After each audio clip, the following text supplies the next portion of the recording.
Welcome back.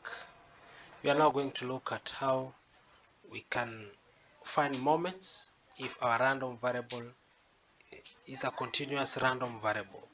So, by definition, we know that the MGF, if you're dealing with a continuous random variable, is given by the integral of exponential of tx f of x times we differentiate with respect to x.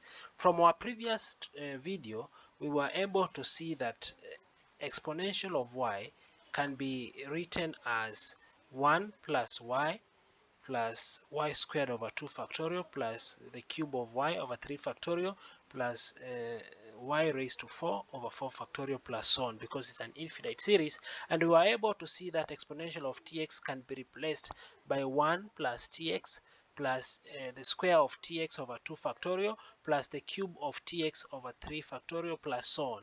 And therefore we are going to do the same with the continuous case. So we are going to have the integral of, you open the bracket, 1 plus tx plus the square of tx over 2 factorial plus the cube of tx over 3 factorial plus dots. Then we multiply by f of x. F of x, remember, is the PDF. Then we integrate it with respect to x from negative infinity to positive infinity.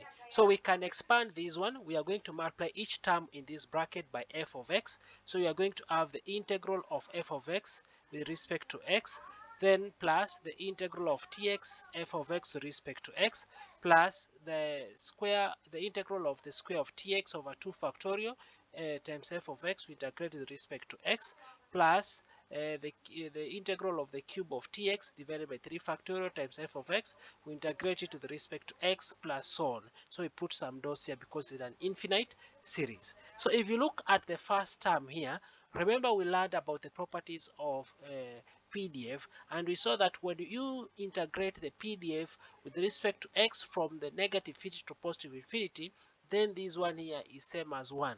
So the integral of the PDF reduces to 1. So the first term here is 1. So when we differentiate 1 with respect to t, because it's a constant, then it will be equal to 0. So we move on and differentiate the second term. So you can see here we have a t. When you differentiate t with respect to t, you'll get 1. And therefore, this second term here reduces to the integral of x f of x. You integrate with respect to x from negative infinity to positive infinity. We move to the next term. This here we have t, the square of tx. The square of tx can be written as t squared x squared, as we had seen earlier, and therefore we are going to be integrating t squared with respect to t, which is same as 2t. And remember, here we are dividing by 2 factorial, and 2 factorial is 2. So this 2 here will cancel out with this 2 here, so that will remain with 1. And therefore this term reduced to t times x squared times f of x, you integrate with respect to x from negative infinity to positive infinity, which is this term here. So we have the integral of t x squared f of x dx. The next term we have the cube of tx over 3 factorial times f of x. You integrate with respect to x. So this here can be written as t raised to 3 x also raised to 3.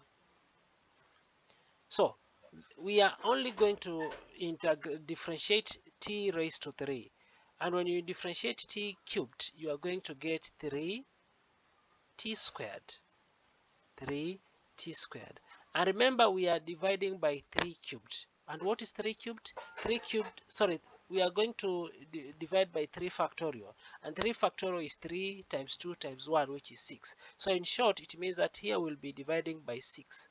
So when you simplify, you get by 3, 1, that is divided by 3 by 3, you'll get 1. Divided by 3, here we are getting 2. So we are going to remain with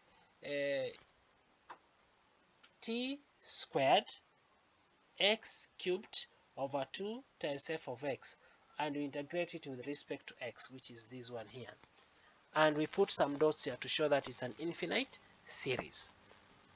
So like we did with discrete case, the next step is to set t to be equal to 0. So where there is t, we are going to put 0. So if you look at this term here, it does not involve t, and therefore it will not be affected. and it will remain the way it was. So that term remains. Then this term here, you can see we have a t here. When you substitute with t, all this term reduces to 0, and therefore the integral here becomes 0.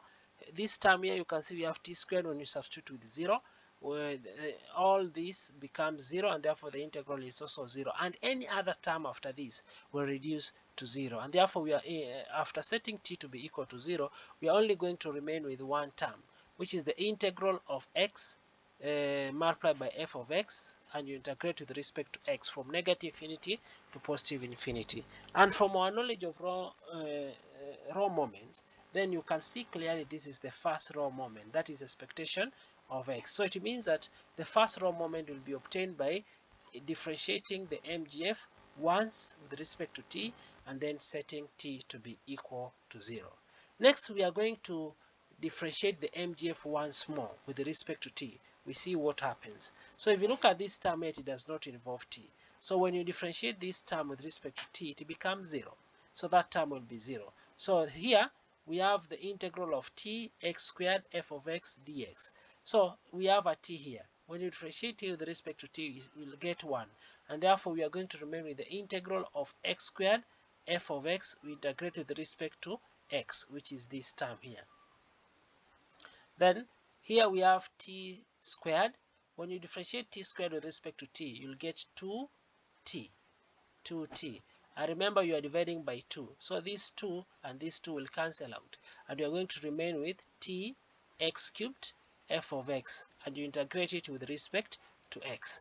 We move to the next term. If we were able to look at the next term, the next term will be the integral of t cubed x raised to 4 over the 3 factorial. So you will just integrate that, you will just differentiate the t cubed, and you get the result.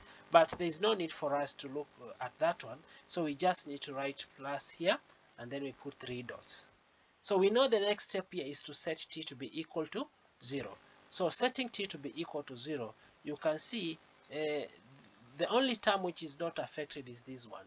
Any other term after that one will become 0, because when you substitute t to be 0, that term becomes 0, and that integral also becomes 0. So you are only going to remain with the integral of x squared f of x with respect to x from negative infinity to positive infinity. And you can see clearly this is expectation of x squared, which is the second raw moment. So it means that the second raw moment will be obtained by differentiating the MGF twice with respect to t, and then setting t to be equal to 0. So as we did with the discrete case, we are going to generalize, and it means that if we want the rth raw moment, then you need to differentiate the MGF r times with respect to t, and then set t to be equal to 0.